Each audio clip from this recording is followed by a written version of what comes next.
A tip-off playoff edition, Monday, August 17th. The playoffs are here. They're in progress as we speak. We are live on WagerTalk TV, as we are each and every weekday, Monday through Friday, 3 p.m. Eastern, noon Pacific, for NBA tip-off here on WagerTalk TV. Tony Finn, Rob Vino, Teddy Covers, Ski Profit, as always. And before the viewers adjust their set, Tony Finn does have a blue dot on his face. Yes, I do. Some kind of war game he was playing before the show. I'll get into details because it's only a 45-minute show, but just to let everyone out there know so I don't get 20 comments. You don't have to adjust your set or nowadays your laptop or your mobile device. Tony, I will start with you, though. Other than your afternoon when you got shot between the eyes with a paintball gun, yes. How did the weekend go for you? They were kind. They did. They softened the blow, or you guys know it would be a big old red spot. So go ahead. What's the question? Well, I was going to say my first thought was that you owed money after the weekend to somebody and they tracked you down, but hopefully you had a good weekend overall. 6-0. That's pretty good. Yeah, they tracked me down to give me a big fat kiss. They thanked you by shooting you between the eyes for the 6-0 weekend. Rob Vino, we all need friends like that. How'd you do this weekend? I'm not going to talk after Tony goes 6-0. Let's hear more about that 6-0, Tony. Well, Rob was pretty hot. Rob was doing that to us last week, so it's going to be hard to top what you were on, Rob. You were on a pretty good run. It wasn't bad, Steve, at all. It was yesterday was a 3-2. The day before was a 2-2, so 5-4 overall. Did not play the NBA game on Saturday though, the Memphis Portland. So congratulations to the panel because I saw some Memphises out there. TC, big play. So Portland and those close games. Boy, oh boy, guys, just they built a big lead in the first quarter. Personally, I took some in-game Memphis plus double digits, and you were never really in trouble from that point on. Teddy, I actually did. Yeah, I had a best bet on Memphis. Were you on board with me there on Saturday? Yeah. I mean, the NBA has been real good. I only won the one play over the weekend was the Grizzlies plus the points that pushed it the run. Now I think it's 11-1, 92% with the last dozen. So it's been a good little NBA run, and I'm in action right now as we speak. So if I'm glancing off to the left a little bit more often than usual, that's where my screen is. That Denver in pocket right now. I might have to put Tony down there. I can't stand it. I cannot stand it.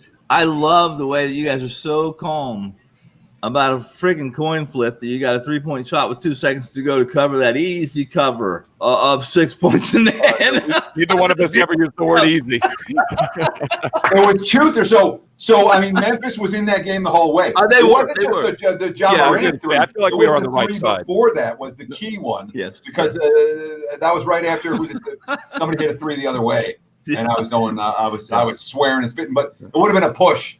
Had Morant not hit the three. So you guys are so calm and so collected. It's just everyday stuff for you guys. You knew from the start it was going to be we win. Well, it's funny, guys. I've had a nice run. Teddy's had a nice run. Obviously, we've all done well in the NBA restart. I'm 10-4 now after that win.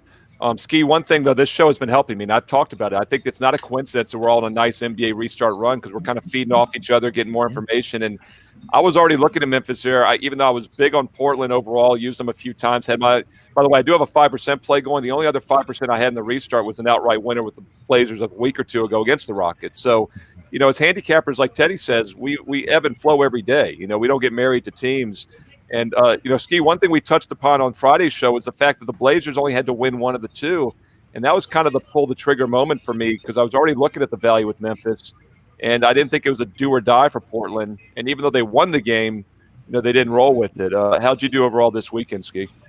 Yeah, Sunday was nothing, but Saturday I was in action on that game. I had a winner. Not quite the same as you guys, though. I had Portland on the first half, minus the 3. Wow. I liked them early, and I think they tend to do that quite often, like fall apart a little bit late and make it close. So that's what we saw. I joined Rob and had some of the end game on Memphis and had a nice Saturday. So I've hit 3 in a row in the NBA and looking to try to keep it going. I had the over, by the way. I didn't have you guys. Yeah, I was going to say, Tony, I meant to mention, I knew you won as well because we were doing the baseball show this weekend, and you mentioned you did one on Saturday as well. So look at that, guys. We had Rob cast on the end games, which is hard to release, obviously, on the websites, but he cashed there. Tony cashes with the total. Teddy and I cashed with Memphis, and Ski cashes with Portland. So it's pretty cool, and it shows that we're all kind of clicking on all cylinders right now. And by the way, viewers, it is $9 Monday at WagerTalk. I forgot to mention on the baseball show that I just did first pitch this week. Lawrence Presman, our beloved Prez, is on an 18-4 baseball run. And I wanted to mention that on the baseball show. And he's actually got a promo code, gets you $100 off the rest of the baseball season. So I wanted to throw that out here before I forgot. Prez Baseball. Prez Baseball is a $100 discount for the rest of the season. He's on an 18-4 run at WagerTalk.com. And I didn't get to mention that in first pitch, but now we're in the NBA tip-off, so I'll throw that out there for those guys. I know we got a lot of viewers coming over, hopefully, from the baseball show. And once again, baseball 2 p.m. Eastern, NBA 3 p.m. Eastern, Monday through Friday here on Wager Talk TV. Teddy, I'll start with you since you're in action on this daytime game. We do have one game in progress, as you mentioned, and right now I see it tied 59-all early third quarter. The Nuggets went off as a 4.5-point favorite over the Jazz. So what are you looking at in this one? So I've got Denver in pocket, minus 4.5. I did nothing at halftime. I've done nothing in game on this so far. Utah's made a nice run to come out here in the third quarter and tie the game up. But I'm gonna let my Nuggets win or lose on its own. I'm not ready to hedge off it, and I'm not doubling up on it. Teddy's got Nuggets in his pocket, Rob Vino. What are your thoughts here on this one in game? Anything you're looking at? My thoughts would be I'm rooting for Teddy then if he's got Nuggets because I'm not involved in the game, guys. Mike Conley Jr. obviously didn't play, left the bubble. I'm wondering when or if the more I read, it looks like we may never see Gary Harris in these playoffs. I mean, the quotes coming out are kind of negative toward him coming back here. I don't know so much about Will Barton, but Denver shows off their depth. On multiple occasions, or has shown off their depth on multiple occasions. So we'll see how the fourth quarter goes. Just one quick thought here, Steve, on, that I was thinking about these playoffs, how, in a lot of instances, for the years that I've been doing this, which is quite a few, you see blowouts in the first round of the playoffs. And without the fans and without that extra, so-called emotion to pump up a team. I wonder if we'll see as many blowouts and as many of these games where a team gets off big and just coasts wire to wire, or if we won't see a few more comebacks in these situations, more like what we see in the regular season of the NBA game of runs. So a lot to learn here from at least this opening day for me. Yeah, Ski, I'll throw it to you in that regards. I mean, it's a new world, obviously. 2020 is a new decade, to say the least. What do you think the playoffs are going to be different this year? We talk about no home court advantage, obviously. So teams down 0-2 going home in game 3 have always got a huge adjustment by the odds makers. I think we've all said, well, that might not happen as much. But then I started thinking this weekend, you're down 0-2. It's not necessarily that the team gets the boost. I think the favorite might let down a little. I mean, Ski, are you looking at these vastly different than in other years? It could be. I think it's more just for specific teams who are like really good at home.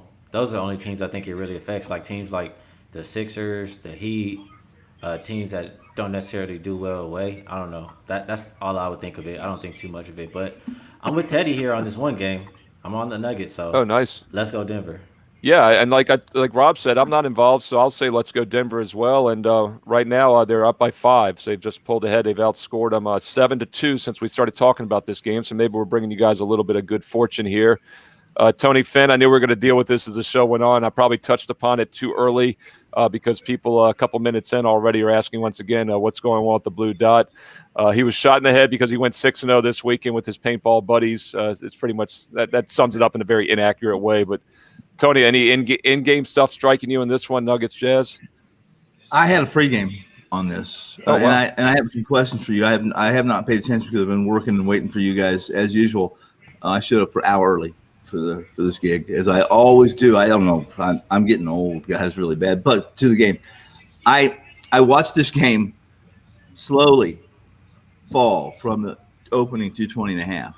And in truth, guys, I still lean to the over at 220 in this, and I watched it drop. I mean, this is, if you're living in a different world than I am, this Utah team isn't the same Utah team as last year when they finished second in most charts, maybe first in some in defensive efficiency. This is a team that fell well back, almost the middle of the pack, and increased their offensive efficiency. Now, some will say, well, that's because they were worse defensively and they had to do more offensively. But long story short is, if you watch them, as I know you guys did, they gave up 117, 118 points per game in the bubble in that last 8. So, and I tried to find something that would convince me, Tony, do not play the over in this game, because every day, every hour, it became more valuable to me, because what did it eventually close at, guys? You were talking about, what was it, 215? Yeah, 214 and a half. Okay. Yeah, for the most part. I played it at 217 because I thought I really didn't believe it would fall more than that. It did. And I know I talked to some guys, and some guys gave me some of their reasoning explanations, but it was lame. So that's where I am. I am on the over. Well, the first half was on pace at 111. We'll see what happens. Yeah, has anybody seen an in-game line on the game right now, the over-under specifically? Because it's probably about on pace right now. I mean, 213.5. 213.5. So below 4 points below, but it's Yeah, so far they've got 20 points about halfway through the third quarter. So That's third weak. quarter's the third quarter's what's hurting you right now, Tony. Otherwise, you probably would have been on an over pace. It wasn't any big play; it was small play. But I found, and I'm not. Trust me, I'm not a value player. I don't believe that you play things based on value alone. So there we are. Rob, we got a viewer here that's asking a question. What about the upset ratio on opening day, Rob? Same sentiment. Could there be more upsets because there's no fans to inspire? Any thoughts on that? I mean, I think we've talked about that aspect of it, Steve, before. It's such an unknown that I think you have to say, yes, the possibility is there.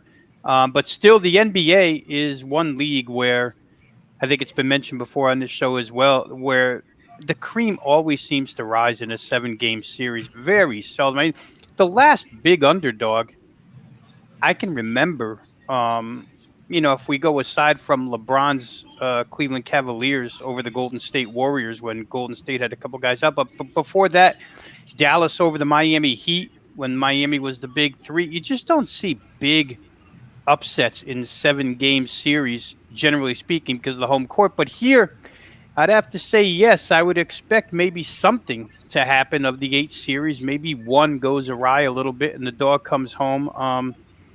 Like I say, for me, there's a lot of unknowns here, Steve, with this no fans. And even like fourth quarter in this game, right? We were just talking about totals.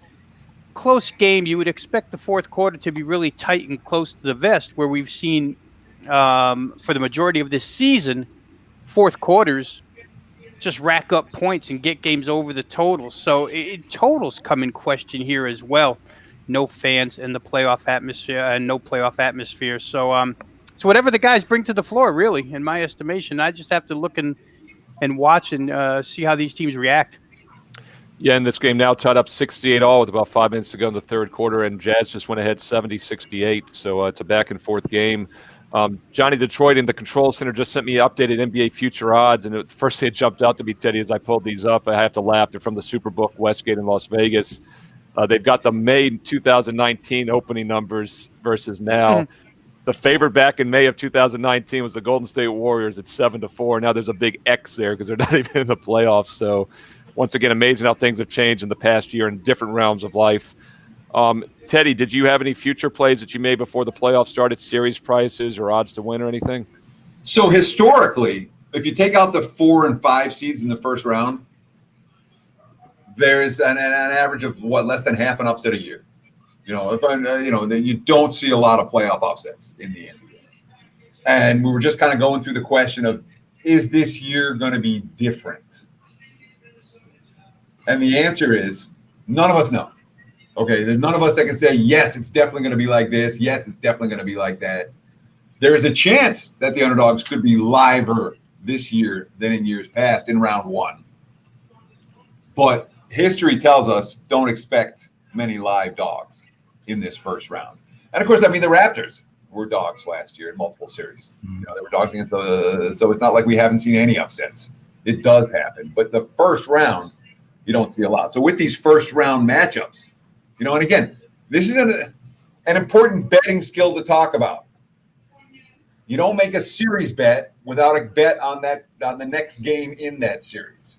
Because if you're looking to make a series bet, you're expecting your team that you're betting on to win the series to win that next game. If they don't win the next game, you shouldn't have bet them then for the series. You're supposed to bet them after the game to win the series. So a series bet and a game 1 bet correlates.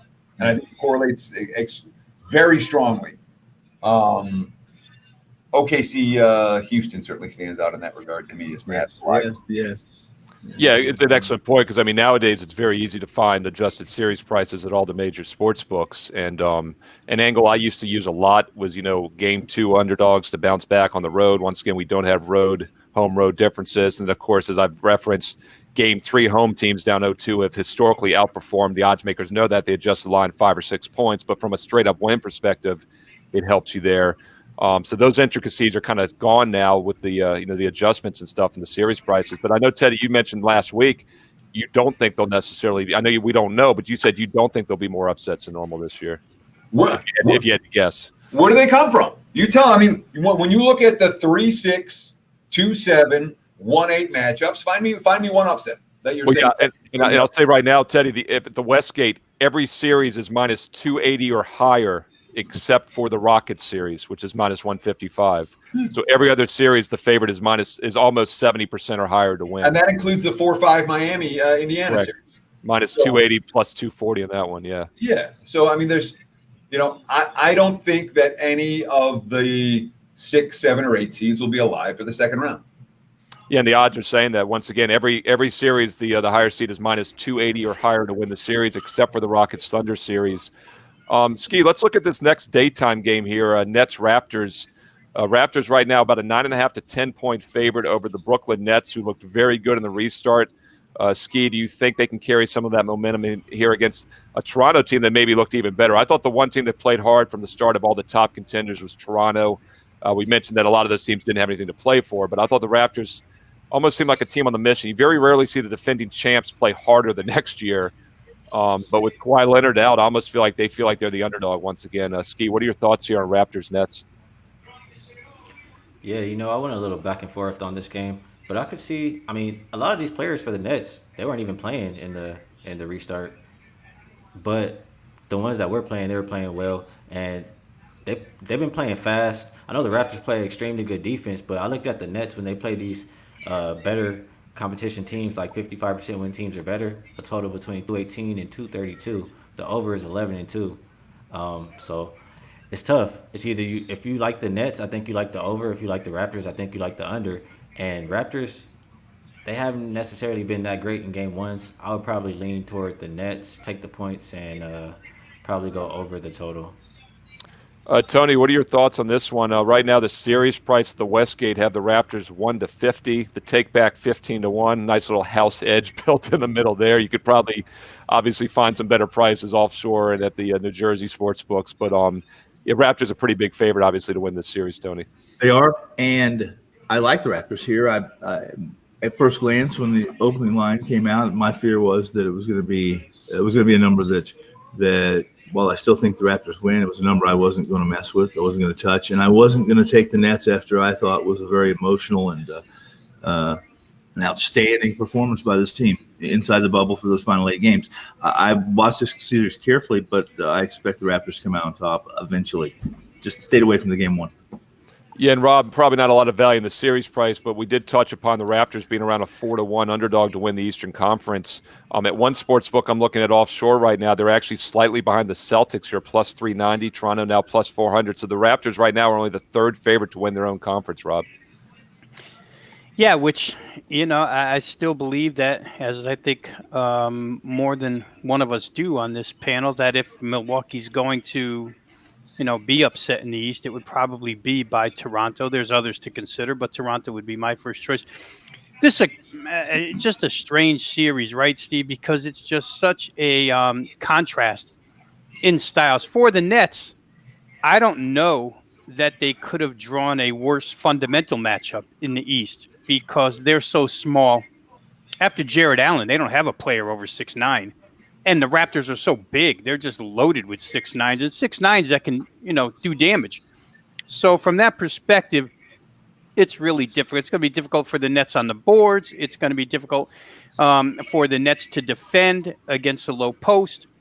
However, what the Nets bring to the table, like they did last year when they opened with the Philadelphia 76ers, who were a much bigger team than they were, they're just scrappy and they play fast and they shoot. And if they shoot it well, they could be in it the entire way. Now, I think after the final 4 games, the last 4 games played in the bubble, the Nets ranked as the number 1 offensive scoring team in the bubble. And Jacques Vaughn put together, with duct tape and whatnot, a lineup for those 4 games with Karis LeVert, Garrett Temple, Joe Harris, Karooks, and Jared Allen.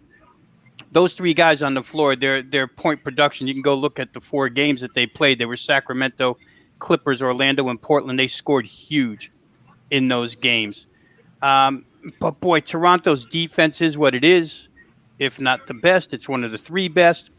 So again, the difficulty fundamentally for the Nets, and the fact that Toronto's not adverse to running, guys, for me, it's a case of, was what we saw in the bubble real, or was it just bad bubble defense? Are the Nets really this good offensively, or is Toronto going to bring their A game defensively and shut them down? Great perimeter defense. And like I say, they're not adverse to running. Number 1 in the league in fast break points. Number 1 in the league in points off turnovers. So, I looked at the over, but I thought it was maybe a 2 points too high. So I stayed off to see what we can expect from this series. The Nets may cause Toronto to adjust a little bit. I don't know. Too many uncertainties for me to play. Yeah, Teddy, 9.5 tens of spread. That totals at 222.5. What are your thoughts on the tempo there? So I'm going to digress for a moment, if you'll allow me, and talk about what's really different right now for these playoffs versus what we've just seen. The last 3 weeks of NBA, information has been key. We're getting information about which teams are interested in a given game, which teams are playing normal rotations, which teams aren't, what a coach is worried about emphasizing. And at least part of the reason why we've all had, or most of us have had really good success in the bubble, is when you're looking for information, and information is the key between winning and losing, and you dig and you find good info, you're going to win. And that's what we've done. That's all in the rearview mirror now. Everything that we've done to the NBA for this point, it's not about finding which coaches are interested in any given game or what the rotations are going to be. Now it's about how good the teams are and who's going to step up for any given game. And it's a very different style of handicapping. Instead of looking for those tidbits in the local papers, now it really is about watching the games, analyzing the matchups, and looking at the stats to say what can't possibly happen again next time and what's likely to happen next time. So it's a whole different style of handicap. And that comes into play with Toronto, Brooklyn. I wanted to lead into that analysis with the analysis of the game, with the analysis of we have to change our approach compared to what it's been, because this is playoff basketball. So it's the same 2 teams going to meet as many as 7 times in a row. The whole approach is different. When I'm looking at this game, I'm in action on this game. You can get the pick right now for $9. I'm not going to give out the play on this one. But if you're making a case, I'm going to make a case for the 2 teams. All right. You make a case for Brooklyn. You say, hey, guess what? The Nets just played a playoff game against Portland. And that was a real playoff game for Brooklyn. They were playing it like it. They have that, the turn it up a notch, which has historically been a problem for the Raptors in the postseason. Look at their track record in game 1. It's a disaster. Even last year, they weren't a great game 1 team. Last year, in the first round game 1, they had their fair share of struggles against Orlando. So it's not like this is Toronto. This has been Toronto's role, and Brooklyn's been there. That said, that's the case for the Nets. It's pretty clear. That said, in the playoffs, what matters more than any other factor? Which teams can get stops, which teams can step it up down the stretch defensively. And if you're going to say which team here can get stops down the stretch, it's not even close. Toronto has that capability and the Nets don't. So it could be a situation like Portland-Memphis on Saturday, where Memphis had, a 2-point lead with 4 minutes to go, and I'm like, I should really bet Portland right now because I know that the better team's going to win this game, and they did, and I got lucky to cover that point spread. This may be one of those spots where it's a tight game with 4 minutes left, but only one of the 2 teams capable of getting stops down the stretch might provide an opportunity to get involved on Toronto in game at a lesser, without having to lay 9.5 or 10 points. Yeah, no, Teddy, the zigzag is what we always say in the playoffs, the zigzag theory, and it's, Exactly. So if the zigzag died 20 years ago, right? Literally. I went back and did a study of every playoff series in the 90s, and it worked in the 90s. It definitely worked in the mid-90s. And by 2003, it was dead. And it's been dead ever since. But I mean, literally dead. If you bet the zigzag, you can flip a coin. But the fact that there's been no other system to replace it, some people just talk, oh, the zigzag. The zigzag is great in competitive series. If you say this is going to be a 7-game series, betting the zigzag will probably make you money. Zigzag series will kill you in the 4 and 5 games. They will kill you in the shorter series. So I try to make an analysis of the series prior to game 1 and definitely after game 1. The series have a chance to go 6 or 7. I'm looking at zigzags. Series has no chance to go 6 or 7, or I don't think it does. F the zigzag, man. No way I'll even look at it or consider it. And the fact that it has a cool name, the zigzag theory. It sounds cool. The casual bettor loves it. It's meaningless, absolutely meaningless, and it has been for almost 20 years. But we have nothing to replace it with, so guys still talk about it. It's meaningless only. It depends on what you put inside the zigzag. Exactly. And smoke. Yeah. I was going to say, technically, zigzag would mean alternating who you play every series. I look at it differently. For me, it's about making adjustments, and that's what you were referencing. When a team the zigzag theory is very you play on the loser of the previous game. Yeah. Right. That's the zigzag theory. Team loses game 1, you play on that team game 2. Team loses game 2, you play on that team game 3. That's the theory. There's it's easy to understand. Where I like to use a modified zigzag, I guess. There we go. Now you might find something. Right. It's not even zigzag. I just use that as a general term because, like you said, it's a catchy name, but adjustments, like you said, is more accurate. Where the playoffs have been great for me over the last 2-3 decades is that I love finding misleading results, and I do that in anything. In NFL football, a team has a lot of fumbles one week or something, or any kind of misleading result. In basketball, you look for free throws, 3-point disparity. But you'll see that with the totals, especially in the playoffs. You'll find a situation where a game score is over for the wrong reasons. The odds makers still inflate that total by 3 points the next game, even though, if anything, it should have been lowered. And then also you do find the bounce back scenarios. Bounce back might be a better word than zigzag.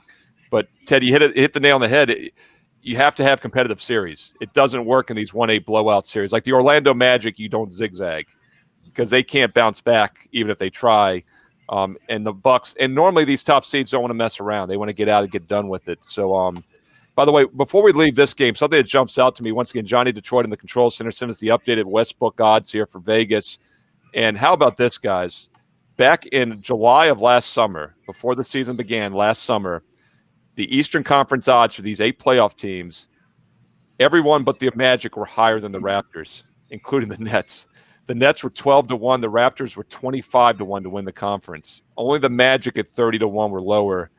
Now the Raptors are 4-1. So I keep saying the Raptors at 4-1 might have some value. 25-1 last summer. Teddy, what are your thoughts on that? I don't mean to steal, but at the time the Nets had just gotten Kyrie and Durant, and the Raptors had just lost Kawhi. So that explains why the number was where it is. That's all. But I think it's very telling about how the Raptors, I don't want to say they've overachieved, but they're a good team this year. And it's what goes back to what I was saying. Very rarely would you ever see the defending world champs who won their first title ever. If anything, you think there'd be a letdown that season. They're playing with a chip on their shoulder. They weren't expected to be here, is what it comes down to. They were 25-1 last summer. The Nets were 12-1. Now the Raptors are 1-50 to win the series over that same team. Ski, let me throw it over to you here for the first evening game.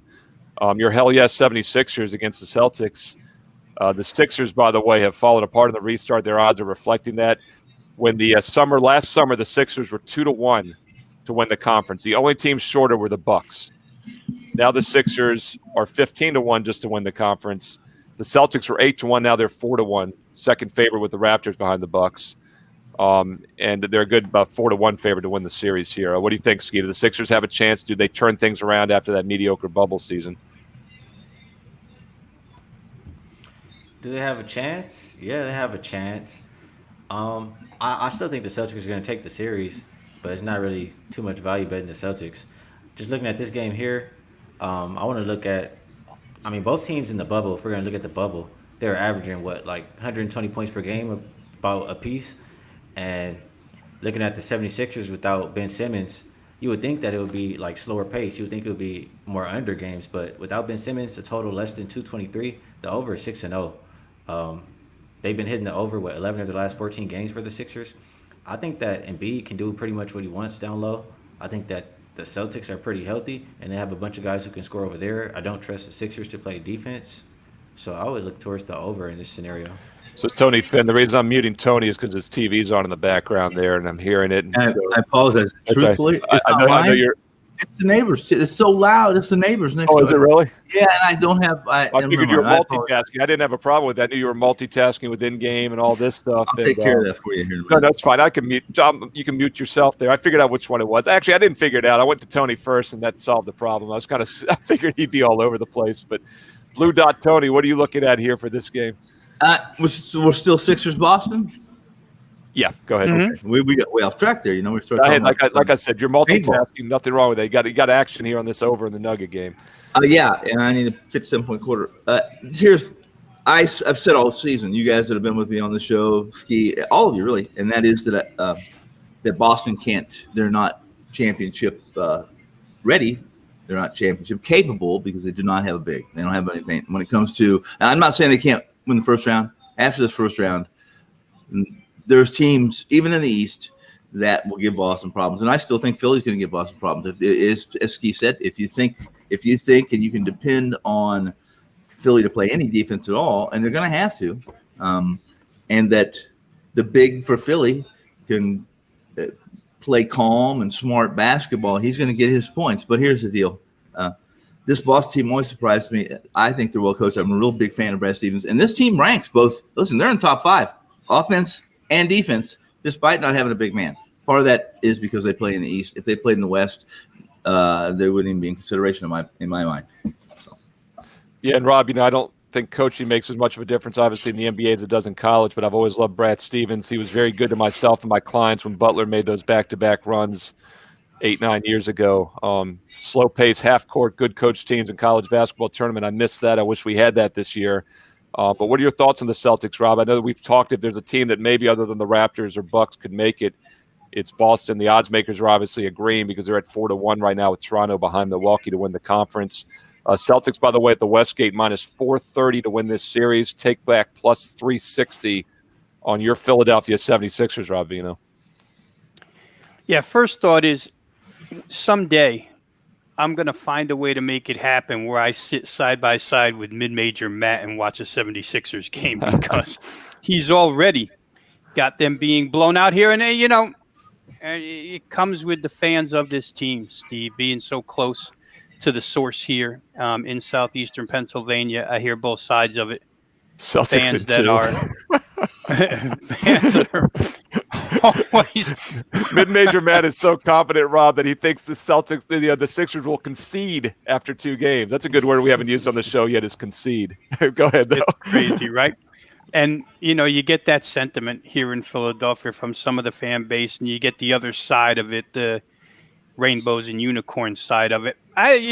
It's interesting to me, guys, and it's a stupid – in itself, it's a stupid statement to make that the 76ers are better without Ben Simmons. But watching them without Ben Simmons the last couple of games, and Ski mentioned Joel Embiid should be able to do whatever he wants against a team that really is they lack a paint presence. And I would stretch that out and say that Joel Embiid and Al Horford, that combination, could be troublesome or should be troublesome for the Boston Celtics, and maybe more so than Simmons playing the 4. The problem is there's a matchup on the other side that's just as bad for the Sixers, and it's out on the wings, and it's to the point here where Brett Brown is talking about maybe starting Matisse Thybulle because he's very worried about Jaylen Brown, about Jason Tatum, and the fact that Philly just doesn't match up in that area.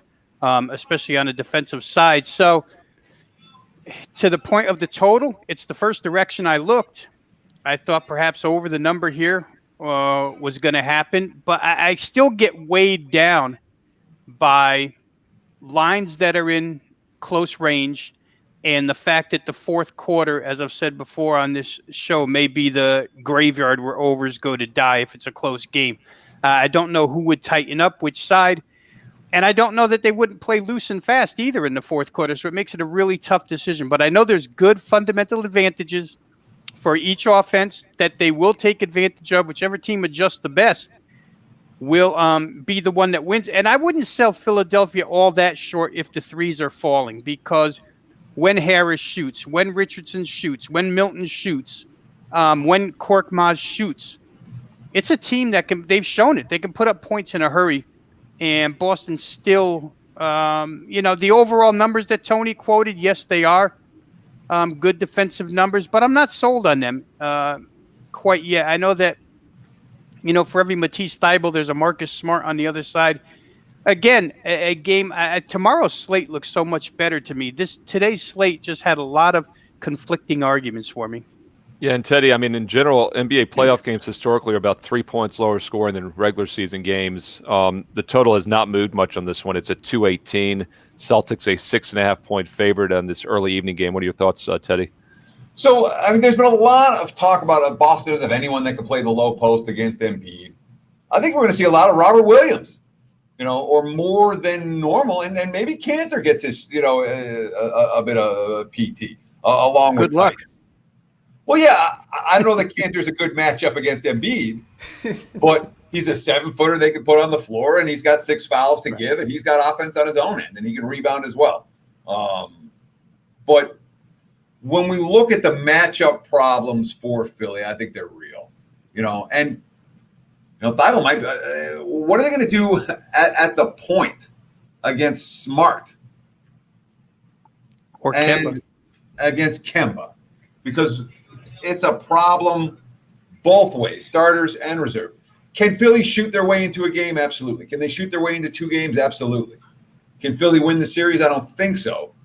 Do I want to lay points with Boston in game 1 of? I don't think that this is going to be a blowout series. I don't know that. I think the Sixers will get 1 or 2. I really do. But if I'm playing, I'm laying. Boston's the better of these 2 teams. And the matchup issues. Horford cannot guard Tatum on the perimeter. You talk about what Horford can do and what he can't do and how well he knows the Celtics and all of that. Horford's on the wrong end of his career to be guarding Jason Tatum. I think that would be a bad matchup for Philly. Yeah, and once again, we are here Monday through Friday. We'll be analyzing another set of 4 playoff games tomorrow. As Rob said, it's a pretty strong card tomorrow, and we'll definitely be taking a look at those as well. Once again, Monday through Friday, 3 p.m. Eastern, noon Pacific for NBA tip-off. And, of course, right before us at 2 p.m. Eastern, 11 a.m. Pacific each weekday, Monday through Friday, is MLB First Pitch. So baseball and basketball back-to-back Monday through Fridays at 2 and 3 Eastern here on WagerTalk TV. Also a reminder that it's $9 Monday right now at both WagerTalk.com and also SportsMemo.com. $9 Monday, it's quite simple. You get all the best bets for $9. And by the way, I do have a 5% NBA best bet going tonight. 10-4 in the NBA restart. More importantly, 12-2 over the past week on all sports for myself at WagerTalk. And I do have a 5%er going. Let's touch on this last game. Ski Profit, I'll start off with you. Clippers and Mavericks, the 2-7 on the overall records, at least in the league. Clippers 6.5, Mavericks 229.5 for the total. Ski, what are your thoughts on this late game tonight? I feel like we've seen this enough times to know what's going to happen. I think the first time we saw this matchup, Porzingis, it might have been the first time, but Porzingis and Luka both had about 30 apiece. They lost by, 15 points. And the reason they're losing these games, they lost every single matchup versus the Clippers this season. The reason they're losing is because it's a terrible matchup. Mavericks, they don't score a majority of their points in the paint. They rely on the perimeter, and Clippers are the best perimeter defending team. So I just think it's a bad matchup. I think that they continue to clamp down on the Mavericks. I think that Mavericks have a tough time scoring, and I like the under. And if I had to play the side, I would play the Clippers. Tony, I'll throw it over to you. What are your thoughts on this late game tonight? Clippers 6.5 point favorite over the Mavericks. If we look at the series odds at the Westgate, Clippers minus 700, Mavericks plus 500. I think saying about an 83% chance in the middle there that the Clippers win the series. Pretty accurate. Maybe I would probably have even put the Clippers high. This is as Ski said, I think it's a mismatch. I mean, you have a team with a pedigree. It's a thoroughbred. It's a race. It's a dual red. It's a thoroughbred. It's Secretary against the best horse this year, best 3-year-old this year, and Secretary wins. In the end, I don't think it just happens. Too much of the offense for Dallas comes from 2 players, and against teams that are as good defensively as the Clippers and as smart, as savvy, basketball IQs over the top as the Clippers are, they're not just going to find a way to win. They're going to find a way to win by the end of the third quarter. That's my feeling. Yeah, and Rob, I mean, the Clippers do play some defense. Do you think they can shut Luka down? Well, I was praying, Steve, that I could get something definitive on Patrick Beverley. Because when you talk about Clipper defense, you really want to have Pat Beverley out there just harass. I mean, the guy is such a menace. That's a guy, to use an older term that younger kids wouldn't know much about, but he's enough to piss off the good humor man. And Montrezl Harrell, also questionable, right? And No, with that, Harrell's supposed to play. Okay, that's a benefit for this team because they do a lot with their bench. And when the bench is shortened up, even though Lou Will is in the lineup, it's not as strong.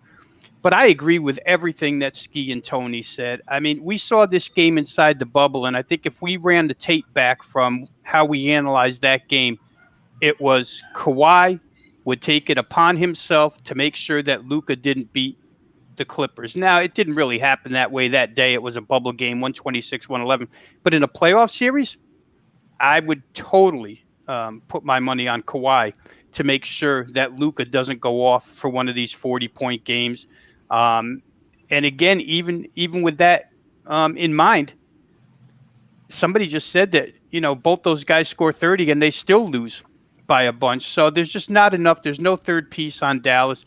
The three pieces of George, Leonard, and Lou Williams, to me, too much. And Dallas's defense is just non-existent. So I would look Clippers or nothing else. And if I knew I was getting Beverly, I probably would have had two fistfuls to run down with and play the Clippers. Yeah, and Teddy, depending on which books you look at, I mean, some had the Clippers as a slight favorite, others had the Lakers as a slight favorite, but basically Lakers, Clippers are the two favorites to win the West. What are your thoughts on this matchup? Mavericks, can they hang in this series overall? So the one thing I'm not doing is looking at the matchup from last week and saying it's meaningful in any way.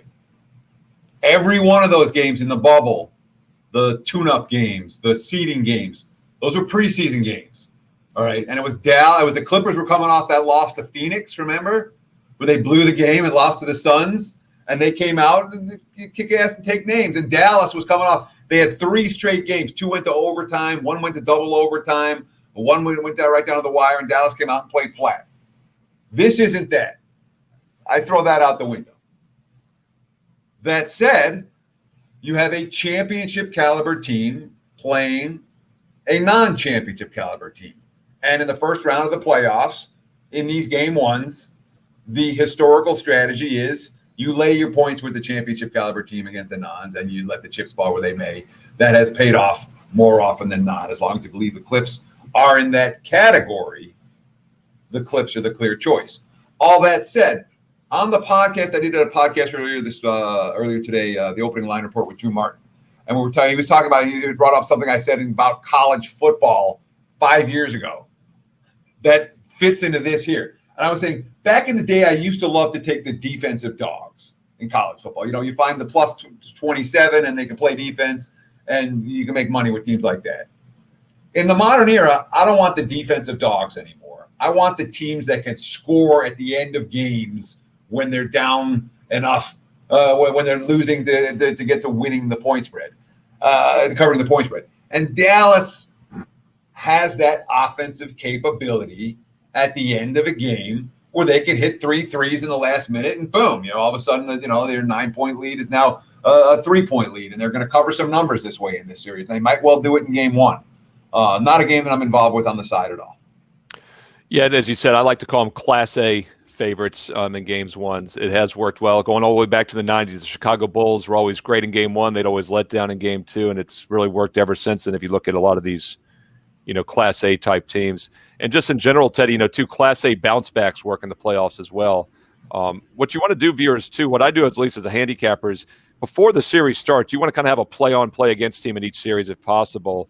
And then you want to look to use those play-on teams, especially like in games 1 in bounce-back situations, and then maybe just stay off the series or off the game when they're not in a favorable spot. And that works better than the zigzag that we were talking about earlier. That's really how I handicap the NBA postseason. You guys, we've got about a minute or 2 left. What I want to do real quick is go around and let you each tell us what you got for $9 Monday. And also, We do have a daytime game tomorrow before we come on the air live at 3 Eastern that's going to start, and that'll be the Magic Bucks game. So I'll let you each just weigh in on that if you have something. Tony, I'll start at the top there with you.